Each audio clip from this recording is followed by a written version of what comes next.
Emily, run! Her heart pounded as she bolted barefoot through the woods, branches slicing her skin. Behind her, the faint sound of laughter, her husband's laughter, echoed like a death sentence.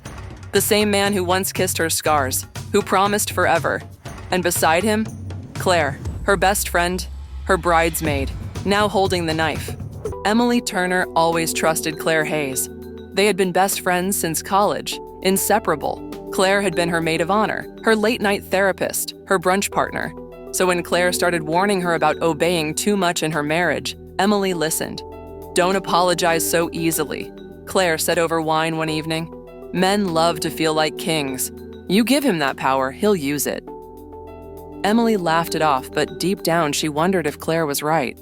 Her husband, Adam, had seemed distant lately, less affectionate, more critical. Claire only fueled the fire. "You're too soft, Em. Adam needs to earn your respect, not demand it." Emily started changing, small at first. She argued more, refused to say sorry when she knew she was wrong, ignored Adam's concern and stopped cooking on the weekends. Claire cheered her on. But what Emily didn't know was that every night she fought with Adam, he texted Claire. And every compliment Claire gave Emily during the day, she gave twice as much to Adam at night, in private, in whispers, in silk. And now, on this quiet night, Emily stood in the kitchen pouring wine into 3 glasses. Adam was in the shower. Claire was on her way over. What Emily didn't know, what neither of them knew, was that one of those glasses was poisoned. Emily stood in front of the mirror, her lips pressed tight, arms folded, chest rising with quiet fury. Adam had come home late again. No call, no text, just walked in like nothing happened, threw his keys on the console and muttered, "I'm tired." He didn't even notice the dinner she made, the effort she'd put into looking good, or the fact that she had something important to tell him.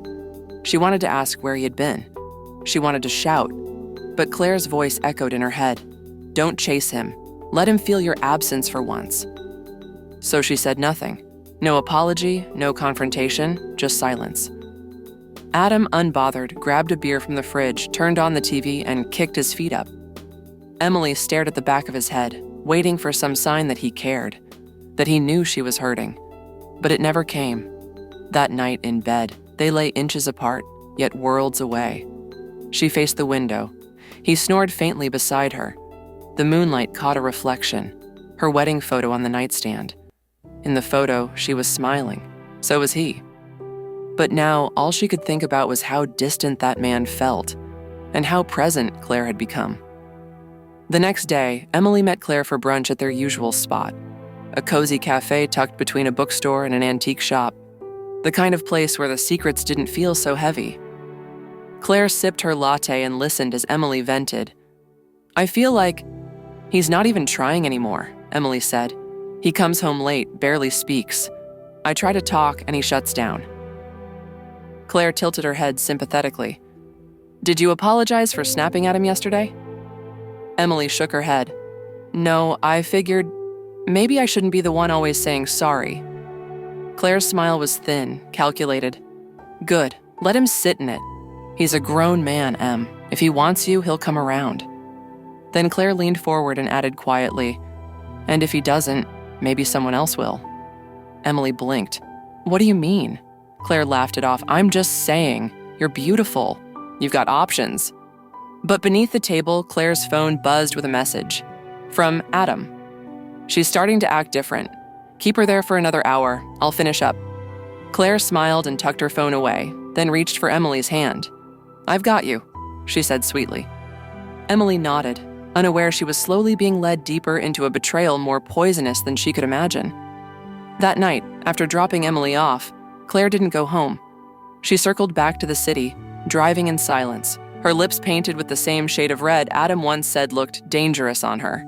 Her phone buzzed again. "Adam, come in through the back. Don't wake her." Claire didn't reply. She didn't need to. She knew the drill.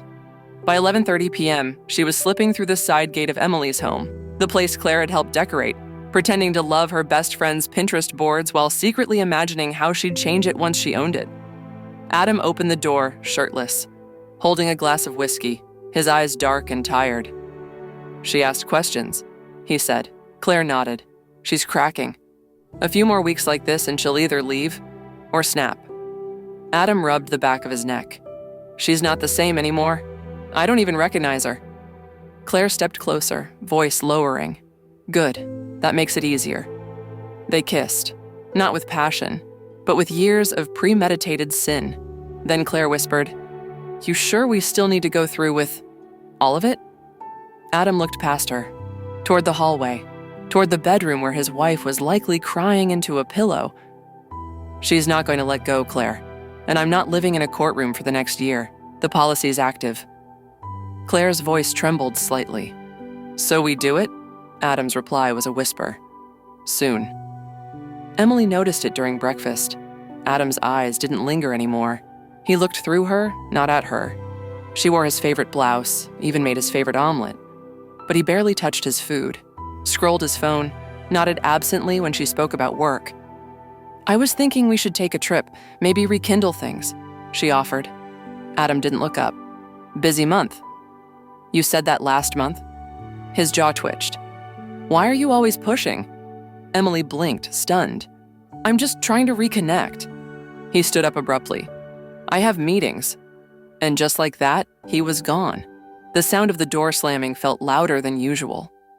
Emily sat alone, the yolk on his untouched plate slowly hardening, just like everything else between them. That afternoon, she walked past a shop window and paused. The reflection staring back wasn't hers. It was a version of her she didn't recognize. Tired, uncertain, dimming. Later, Claire called.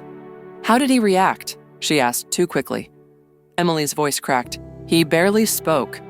"Good, don't chase him, Em. Let him feel what it's like to lose you." But Claire's words weren't encouragement. They were nails in a coffin. One Emily didn't know was hers. Emily rarely did Adam's laundry anymore. He insisted on doing his own lately. But today, she was trying, hoping. As she folded his work shirts, she froze. The scent. It was subtle, floral, sweet, not her usual perfume, and definitely not his. She held the collar to her nose, inhaling again. Claire's scent. Emily's stomach turned. She shook her head, trying to rationalize. Claire hugged Adam all the time. Maybe it rubbed off? But deep inside, something churned. A silent scream waiting to crawl its way out. She didn't confront him. Not yet. Instead, she sprayed it with her own perfume as if trying to overwrite a truth she couldn't face. That night, she heard it. Emily was walking past the guest room when she heard Adam's voice, low, muffled. She paused, pressed her ear to the door. "She's close, Claire. Back off a little." Claire's voice. "I told you she was catching on." Emily's heart froze. She opened the door, too fast. The room was empty. Only Adam's laptop on the bed, video call ending. He looked up, startled. "What are you doing?" "Who were you talking to?" "Work call." She hesitated. Claire's voice. "I heard it." He laughed. "She's helping me with marketing, you know that." Emily stepped back slowly, the lie clinging to her like frost. Claire had slipped Emily a bottle of vitamins 2 weeks ago. "Stress relievers," Claire had said. "Natural. Good for mood swings." But today, Emily forgot. By noon, she felt clear, sharper. The fog she'd been swimming in, gone. Her thoughts stopped spiraling. Her heart beat differently. And for the first time in months, she noticed how Claire always changed topics when Emily asked questions. How Adam always looked at his phone when Claire texted. How the world around her had been shaped by someone else's hands. She tossed the bottle in the trash and didn't tell anyone. Emily tried again. She made dinner. Slow roasted chicken, wine, candles. Set the table like old times. But Adam didn't come home. She waited, watched the clock.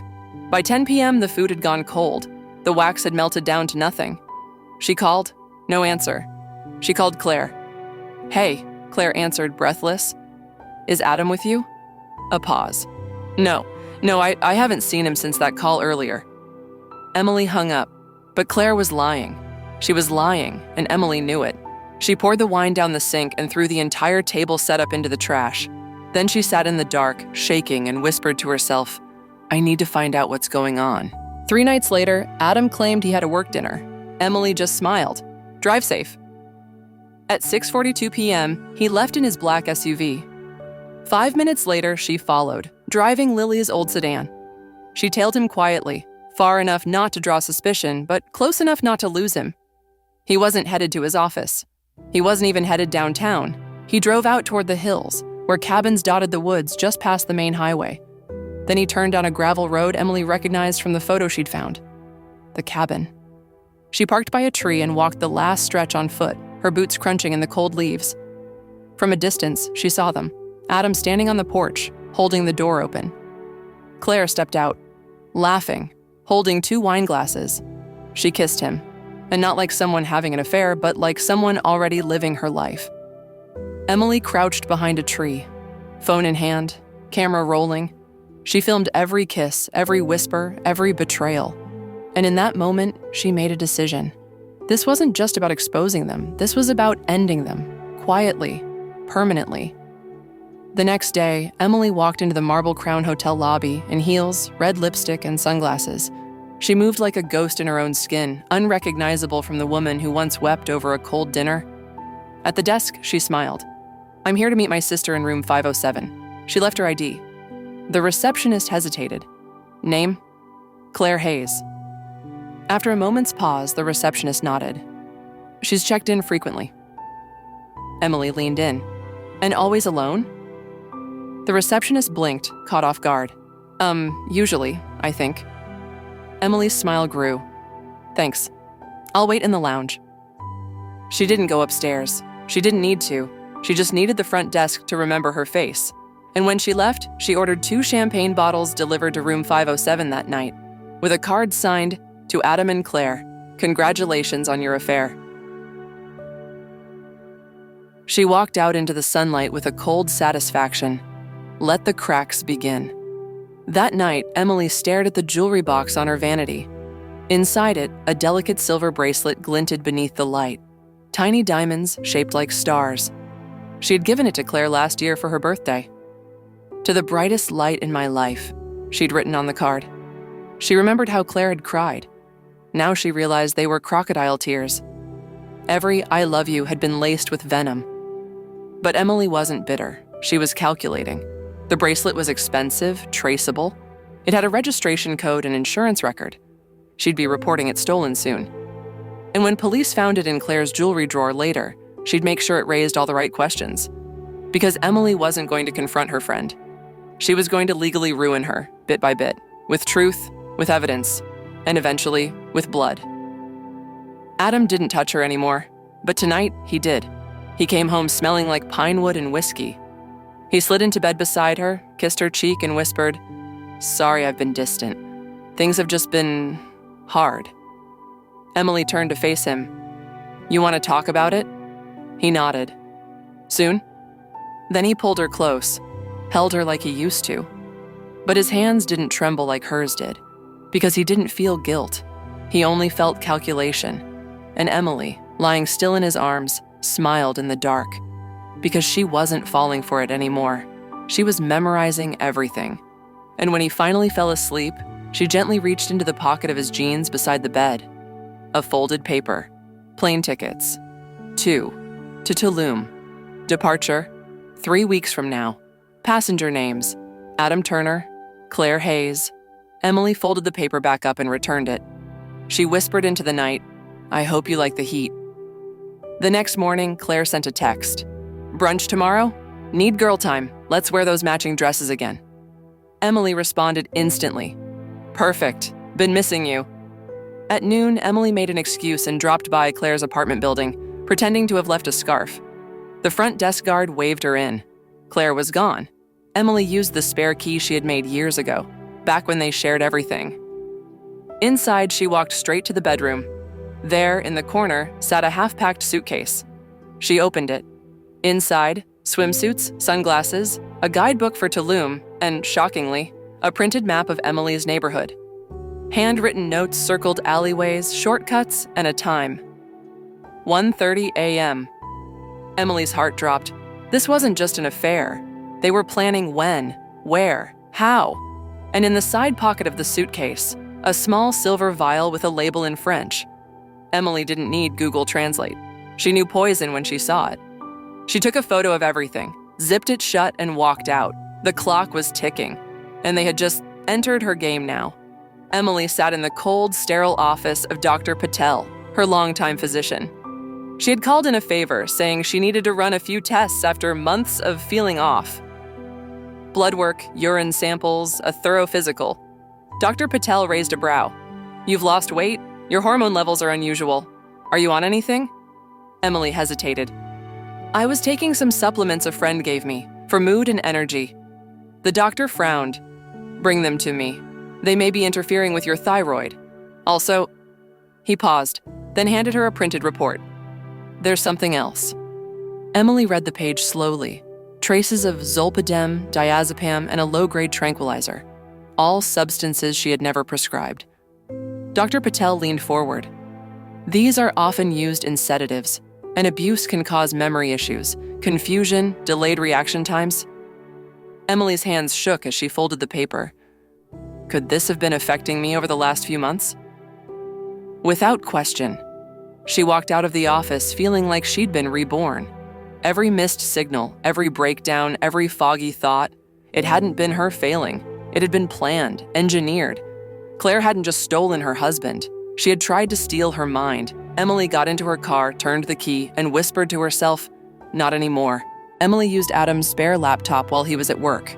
She had memorized his password from the day he first set it up. Whiskey 89. Pathetic. She opened his email. At first, just junk. But then, an email from Rutherford Insurance. Subject, policy changes confirmed. She clicked. Inside was a disturbing summary. Adam had increased her life insurance policy by another $500,000, effective 3 weeks ago. The beneficiary? Still listed as Adam Turner, spouse. There were forms attached, signed in her handwriting. Except she hadn't signed them. The signature was forged, an almost perfect copy of hers, her hands clenched into fists. He had been planning this for longer than she thought. He needed her dead for the payout. And Claire would benefit too. Maybe indirectly, maybe through a new life, they'd start with that money. But Emily knew something they didn't. She had already visited Rutherford weeks ago, and she had told them something very specific. If anyone tries to make changes to my policy, flag it immediately. This email was a trap, and they had walked right into it.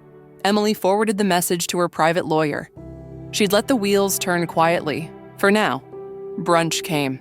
Emily arrived early, poised and glowing in a yellow dress Claire had always said brought sunshine into any room. Claire entered 20 minutes later, laughing, dramatically late, smelling like someone else's home. As they hugged, Emily's fingers brushed the inside of Claire's left wrist. A new tattoo, numbers, small, elegant. 08-14-89, Adam's birthday.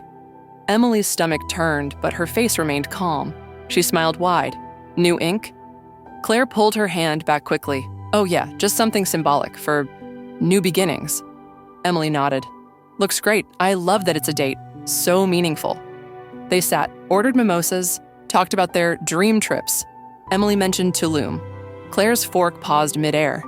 "Mexico?" Emily laughed. "Yes, can you imagine? Paradise, right?"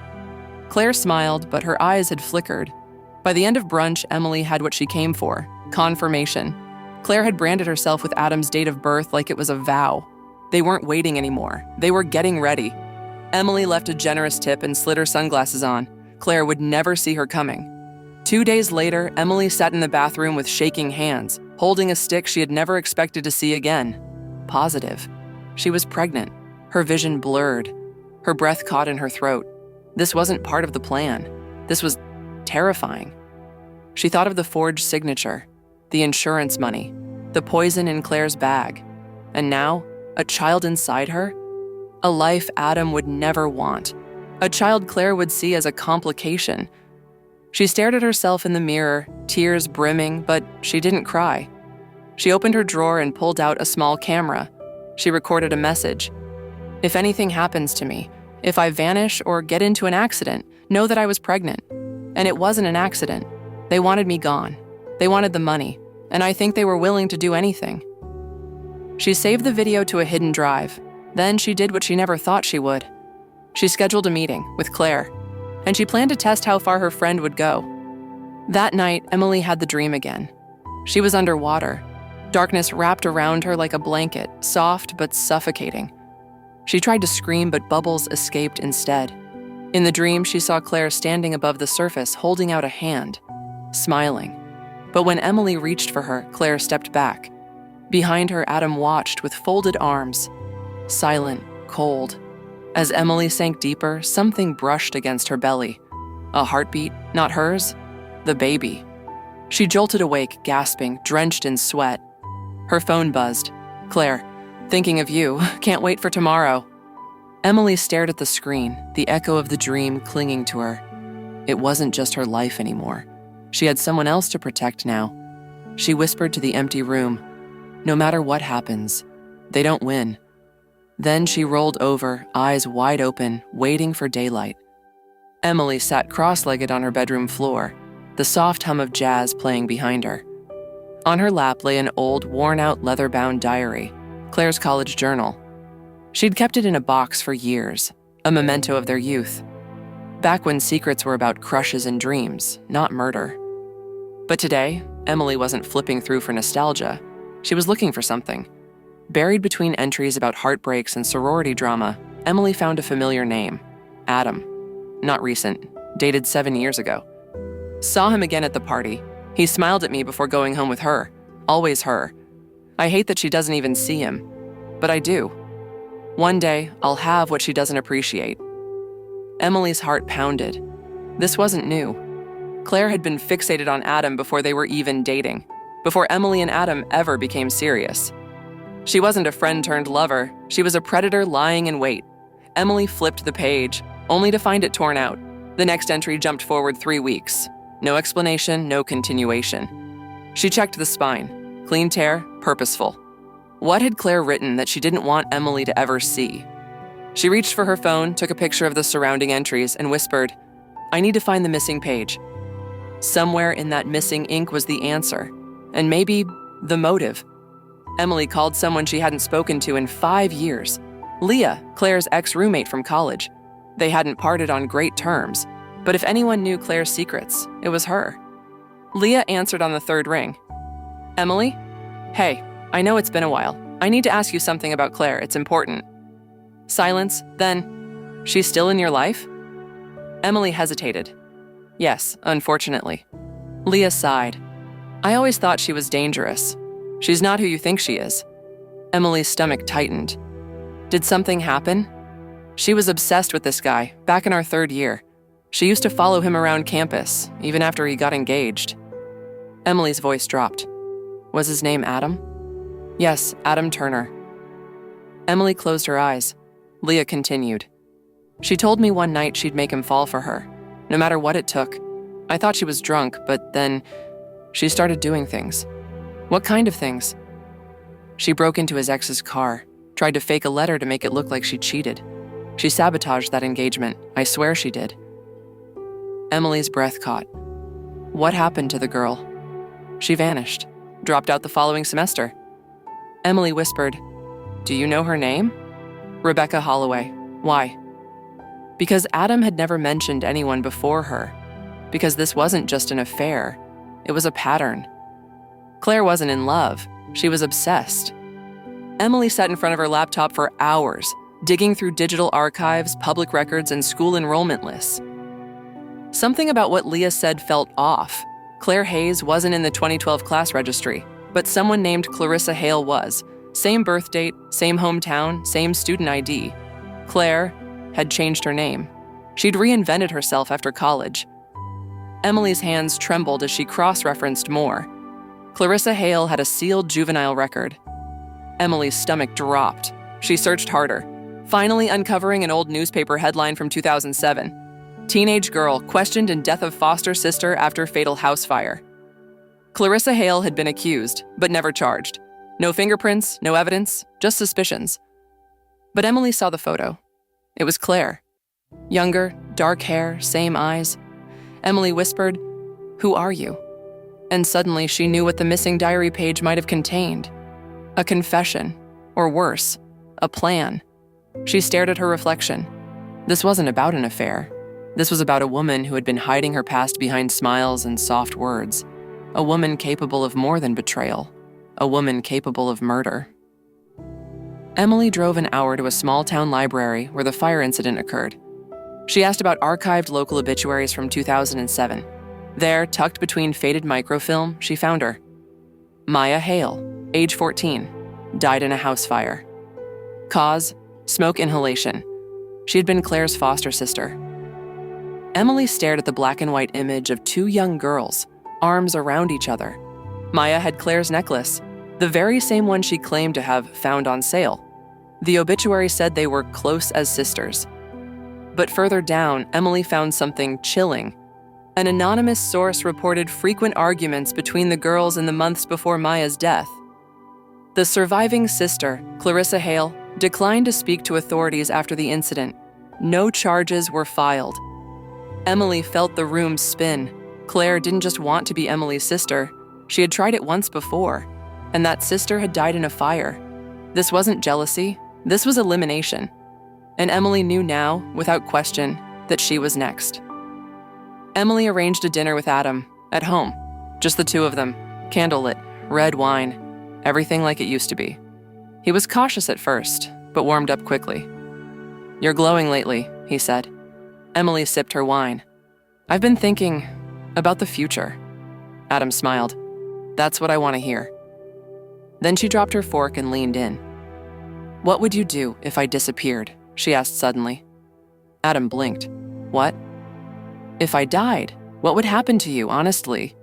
He hesitated. "That's a strange question." Emily smiled softly. "I had a dream about it. You and Claire, living in Mexico. You always said you liked Tulum." He froze, then gave a weak chuckle. "Weird dream." She touched his hand. "Do you think about life without me?" His eyes narrowed. "Why are you asking this?" Emily held his gaze, then whispered, "I know everything, Adam." His face went pale. "I know about the insurance, the hotel, the cabin, the poison." He tried to speak, but she cut him off. "I'm not confronting you. I'm giving you a chance." He leaned in slowly. "A chance for what?" Emily's eyes gleamed. "To stop now, to choose life over conspiracy, or I take everything to the police, and Claire goes down with you." Adam stared at her, then said 4 words she didn't expect. She planned it first. 2 days after Adam's chilling admission, Emily updated her will. She visited her lawyer, Mr. Klein, in a quiet office tucked behind a bank building in the old part of town. She handed him a sealed envelope. "Open this only if I'm declared missing or found dead." He raised an eyebrow. "Emily, are you in danger?" "I'm in control," she said softly, "but I need this to be ready." The envelope included copies of texts, emails, videos, Claire's luggage photos, the insurance forgery, and a flash drive containing a pre-recorded voice memo. "This is Emily Turner. If you're hearing this, I've been betrayed by my husband and my best friend, Claire Hayes. I believe they were plotting to end my life for insurance money, but I won't make it easy for them. The enclosed documents will prove everything." She placed a hand on the folder. "If anything happens to me, make sure the police get this." Klein studied her face. "You're sure you don't want protection?" Emily smiled faintly. "What I want is justice, and I'm not waiting for it." As she walked out, the sun glared off the glass building like fire. Emily was done being their target. Now she was the one setting the trap. Emily met with her therapist, Dr. Reagan, under the guise of routine grief counseling. She hadn't seen her since before the unraveling began. She described everything, but carefully. "My husband's distant. My best friend? Manipulative. I feel like they're playing a game I'm only just beginning to understand." Dr. Reagan listened quietly, then asked, "What would you do if you found out they had betrayed you in the worst possible way?" Emily looked out the window. "I'd smile, I'd wait, and then I'd make sure they never see it coming." Dr. Reagan didn't smile back. She leaned forward. "Emily, betrayal like this, it rewires you. It turns survival into strategy, and strategy into obsession. Be careful you don't become like them." Emily blinked. "Like Claire?" "Like anyone who hides a dagger in their smile." Emily didn't reply, because in her purse was a recorder. The entire conversation saved. She wasn't collecting therapy. She was collecting evidence of her emotional state, proof that she was calm, coherent, and not suicidal. Because Claire and Adam were still counting on that story. But Emily had already burned their script. It happened on a Wednesday. Emily drove toward the grocery store, a to-do list on her dashboard. Nothing unusual. Until she approached a red light. She hit the brakes, and the car didn't stop. Her breath caught. She slammed harder. The tires screeched. The vehicle fishtailed, and finally stopped inches from a parked truck. Her heart thudded violently. She sat still, knuckles white. Once her breathing slowed, she got out and checked. Her brake fluid line was cut, not leaking, cleanly sliced, by someone who knew what they were doing. She called a tow company, not the police. She didn't want them to know yet, because this confirmed it. They weren't just fantasizing anymore. They had acted. They had made their first attempt and failed. She stood on the curb, wind blowing through her hair. Her phone buzzed. Claire. Hey, love. How's your day going? Emily stared at the message, then calmly replied, Eventful, but I'm still breathing. Emily returned home that night and pulled up the security camera footage she had hidden in their living room frame. She watched the previous night's clip, Claire and Adam whispering on the couch. Claire said, Once it's done, we leave within 48 hours. We can't wait too long. Adam hesitated. Are you sure this is the only way? Claire's voice was ice. She's not going to just leave you. She'll cling until you're buried beside her. This is mercy. Then Adam said, All right, one last time. We're sure? Claire reached for his hand and whispered, Forever, Adam. Emily paused the footage, opened her laptop, typed Forever, Adam as the password into Claire's old iCloud login page, one she'd guessed years ago during their college days but never had a reason to test. It worked. Inside were photos, voice notes, copies of text messages, and a document labeled The Goodbye Letter. She clicked it. It was written as if Emily had killed herself, dated next week, perfectly forged. Emily read it with trembling hands, then said out loud, You wrote my death before I even died. She copied it to a flash drive. They'd staged it all, but they forgot one thing. Dead women don't make backups. The apartment across from Claire's had a fire escape, one that overlooked Claire's kitchen window. Emily paid a teenage neighbor $100 to plant a GoPro camera behind the railing, hidden in a planter. 3 days later, she got the footage. She watched it alone, heart in her throat. Claire stood in the kitchen pouring something from a dark vial into a wine bottle, the same brand Emily kept in her house. Then she picked up her phone and spoke clearly. She'll drink it after dinner. I'll stay to clean up. Call me around 11 so I have a reason to step outside and come back when it's over. She won't feel a thing. Adam's voice, just audible, replied, Just be sure. If anything goes wrong. Claire cut in, It won't. It's worked before. Emily pressed pause. She rewound the audio. It's worked before. Who else? What else? Her hands trembled. Not from fear, but fury. This wasn't just betrayal anymore. It was murder. Planned, practiced, perfected, and they had no idea they were being watched by the woman they thought they'd already buried. Emily stopped by the local branch of Adam's bank, not as his wife, but as an interested observer. She had memorized his routine. Fridays around noon, he visited the branch on 8th Street. She sat in her car across the road, sunglasses on, sipping coffee. At 12:17 p.m., Adam walked in, greeted the teller, and disappeared into the private room at the back. 15 minutes later, he exited with a black envelope in hand and that distant, unreadable look in his eyes. Emily followed him discreetly. Not home, not to work. He drove to a parking garage and walked 3 floors down to a private locker. She watched from a level above through gaps in the concrete wall. He opened the locker, placed the envelope inside, and carefully locked it. Emily waited until he left, then called a friend, Jude, who worked for a locksmith company. Trusted, quiet, no questions. 2 hours later, she had the contents of the envelope in her hand. $25,000 in crisp hundreds, fake passports for Adam and Claire. One one-way plane ticket to Panama under an alias, Mr. and Mrs. Sawyer. A burner phone, a slip of paper with one line written in Claire's handwriting. Once it's done, bury the ring.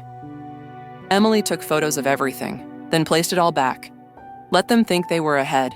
Let them believe she was clueless. Let them bury the ring. She'd bury them both.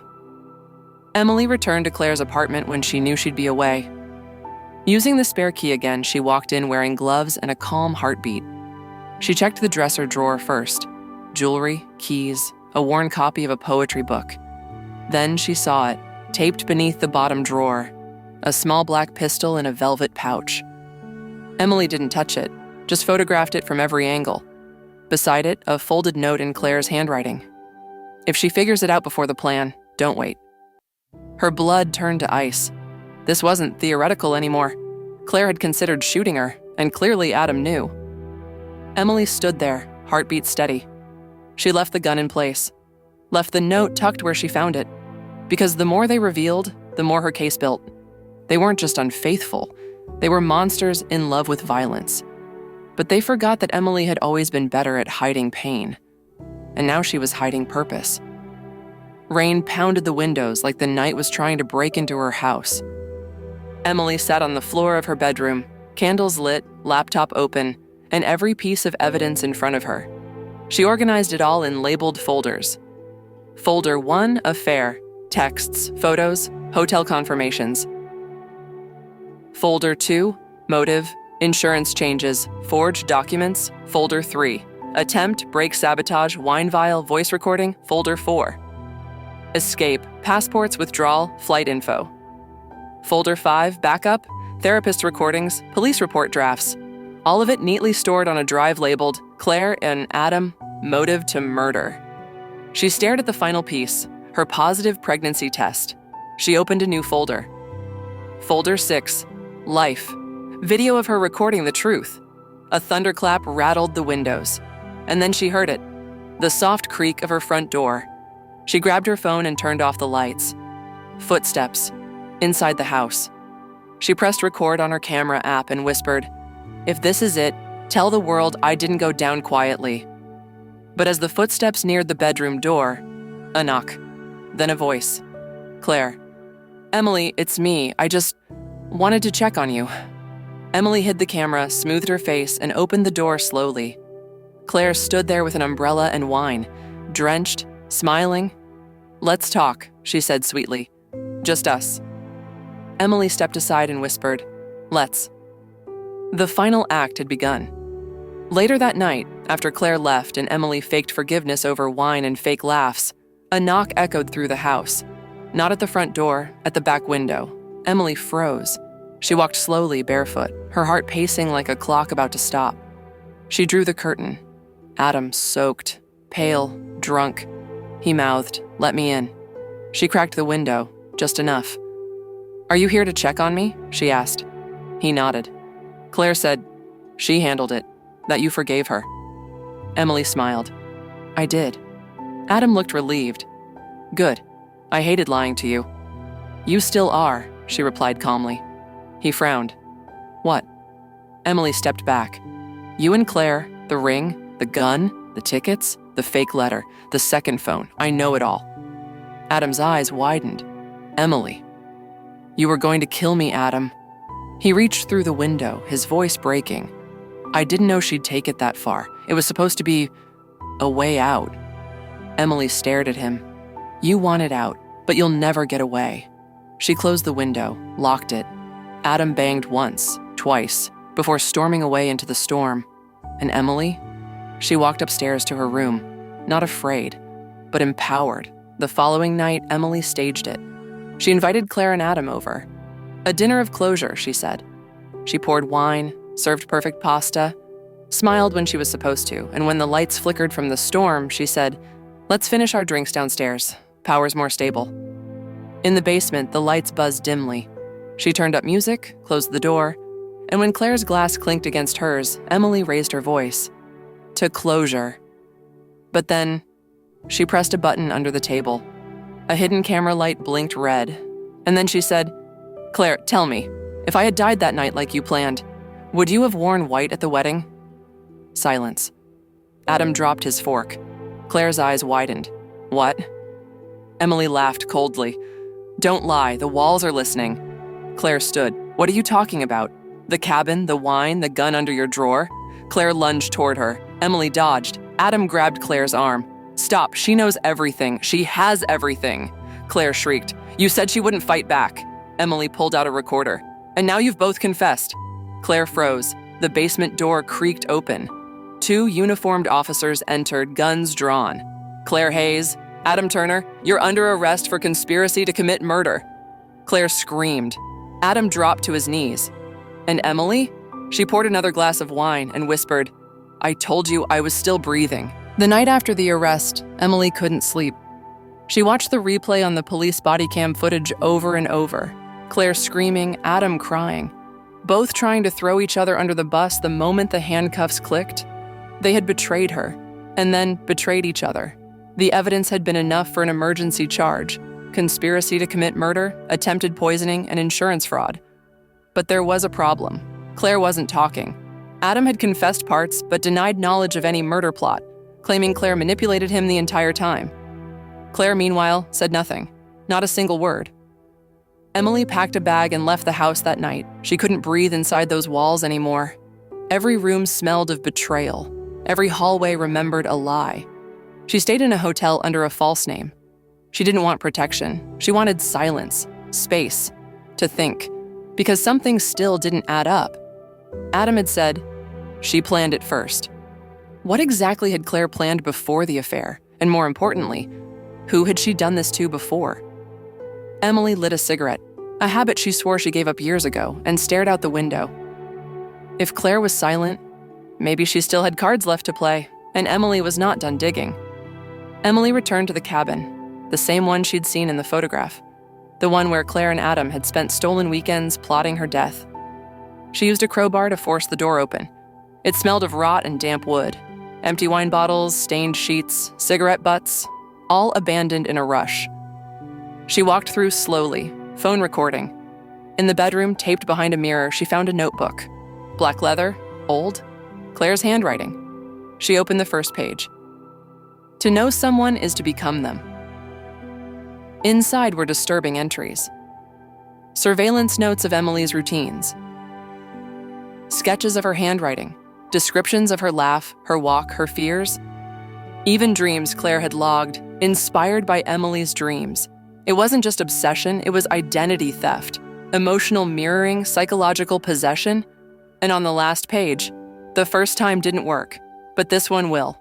She's weak, pregnant, alone. All I have to do is become her long enough, and no one will question when she's gone, and I'm still here. Emily's knees buckled. The notebook wasn't about killing her, it was about replacing her. 3 days later, Emily received a letter in a plain envelope, no return address. Inside, Adam's handwriting. Emily, I know I can never undo what I did. I was a coward. I was selfish. But I need you to know, this wasn't supposed to happen like this. I was never supposed to fall for her again. Claire and I had history long before you and I met. I never told you because I thought it was over. But when she came back, I was already hers. I didn't know about the pills at first. I didn't know she had done this before, to someone else. The girl's name was Rebecca. Claire ruined her. She vanished. But the whispers never stopped. Claire is dangerous, Emily. She doesn't love, she consumes. And she's already convincing the police she was just trying to protect me from you. If I die in prison, know that she did it. If I live, I'll testify against her. But don't trust her silence. Her silence is a weapon. Forgive me, Adam. Emily folded the letter. Not with pity, but with confirmation. She was right. And Claire's silence wasn't surrender. It was strategy. A week into Claire's imprisonment, Emily received a call from Detective Ralston. They had found a second phone hidden in Claire's purse, tucked inside the lining beneath a seam. Unlocked. No password. As if she wanted someone to find it. Inside were only 5 messages, all recent, all outgoing, to a contact saved as R. She's still alive. We'll need a plan B. Adam's caving. That's your problem now. If I go down, you go with me. Tell them it was Emily's idea. I planted everything she needed. Meet me once this breaks. We'll start over. Again.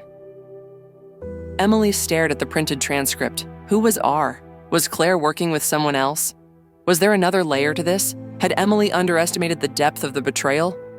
Detective Ralston looked at her grimly. We believe this R person might have helped her set the trap. Maybe even had access to your home. Emily's mouth went dry. This wasn't over, not even close. Emily returned home for the first time in weeks. The kitchen was untouched, just as she'd left it the night she'd nearly died. She poured herself a glass of wine, then poured another, and then another. 3 glasses, neatly placed on the table.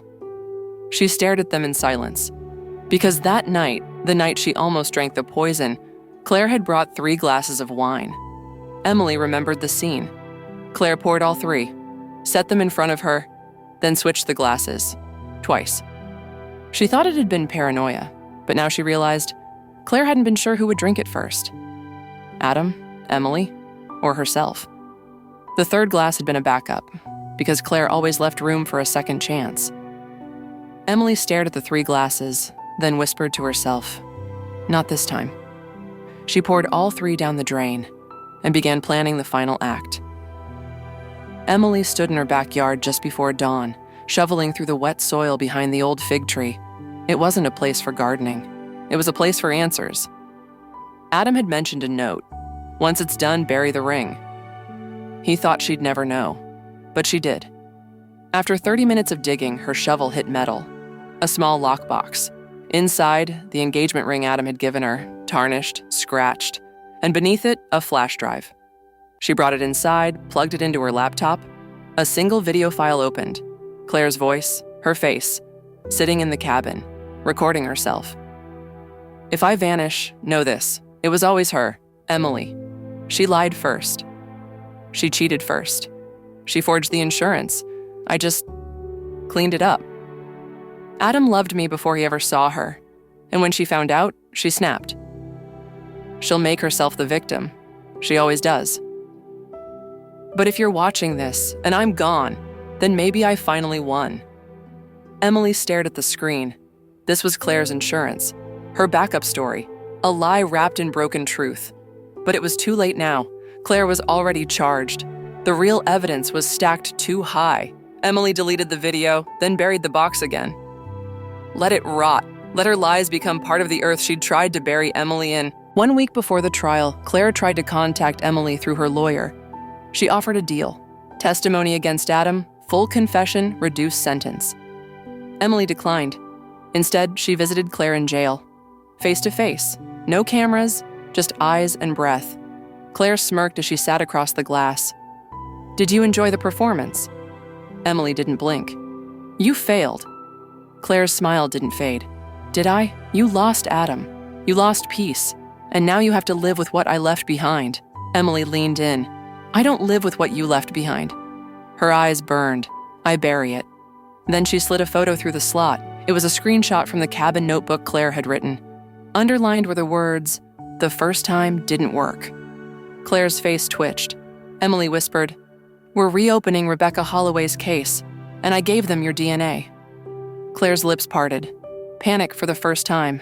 Emily stood and walked away without a word. The next day, a second warrant was filed. Claire wasn't just on trial for Emily's case now. She was being investigated for a potential cold case murder. Emily had turned her last breath of control into a noose, and now Claire would hang in every court, every lifetime she thought she had stolen. The trial began. Adam pled guilty to conspiracy, fraud, and obstruction. He testified against Claire to save himself. Claire stood silent through most of it, until the video of the poison vial, the brake line, and the GoPro from the fire escape played in court. When the jury saw her pouring wine with a vial in hand, something snapped. Claire screamed, "I wasn't alone in this. She pushed me there. She wanted me to kill her. She wrote the first script." Security held her down. Emily didn't flinch. She sat in the front row, hands folded, watching the woman who tried to become her finally lose herself. Claire's scream echoed across the courtroom. "She stole him from me first." And with that, the silence was broken. Claire was found guilty of attempted murder, criminal conspiracy, and tampering with evidence. The investigation into Rebecca Holloway remained open. She was sentenced to 35 years without parole. Adam got 12. Emily? She walked out of that courthouse with a heartbeat and a future. And that was more than either of them had wanted for her. 6 months later, Emily sat at a cafe by the sea, sipping tea as the waves whispered peace. She looked older in the mirror now, sharper, calmer, not broken, reshaped. The baby had survived. She was 4 months pregnant, strong, healthy, unnamed. Sometimes Emily would still reach across the table as if someone were sitting there.